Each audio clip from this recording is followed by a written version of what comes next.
We're talking about the closed-end fund market with CIO John Colescott of CEF Advisors. What's your take on today's market, and near term, where do you think it's headed? So you've got the major groupings of closed-end funds. You've got the U.S. equity funds, which I think are pretty attractive discounts. They've widened between 10 and 12 recently, and that's a great entry point if you think the U.S. markets are moving forward, which we do. The non-U.S. equity funds are at wider discounts, and I think there's a lot of overdone news about China and some of the European fears. Again, wider discounts, diversified portfolio, it's a nice place to be. Pick good managers, good entry points.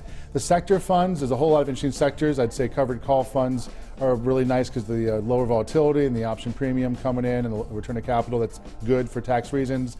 You've got healthcare that's beat up, and again, closed-end fund investing, you like to be an income investor, sure, but a contrarian investor. Step in when people are unhappy, get better entry points. I think it's a good time to be in some of the income-focused healthcare funds. And then we look at the bond side, so there's a lot of the emerging market, high yield, senior loan, a lot of things that really won't do badly if rates ever go up, but are so beat up now, it's hard not to be attractive to the management.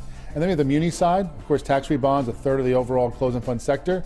Discounts have narrowed to 6%. They've actually done really well this year. It's been great for the clients that have those sleeves in their portfolios to show them something green for the last quarter. But again, discounts are still attractive historically. I think a lot of the dividend cuts are behind us because it's been so long, so there's a good income story and a good hedging that overall equity risk that might happen. We hear so much about interest rates and the timing of a possible Fed move. How important are interest rates, and what else is going on that investors really need to think about with closed-end funds? So interest rates are of course important. Whatever people think is important is always important to a closed-end fund story because of the retail-driven nature, the inefficiency of it.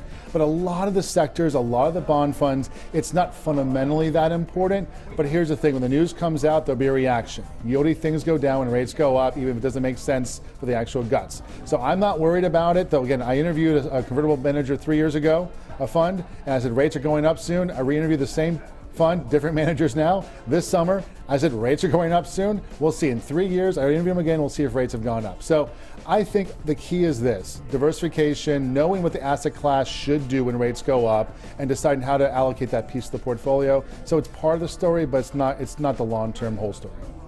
For more information and data on individual closed-end funds, visit our sponsor, CEFconnect.com, the authority on closed-end funds.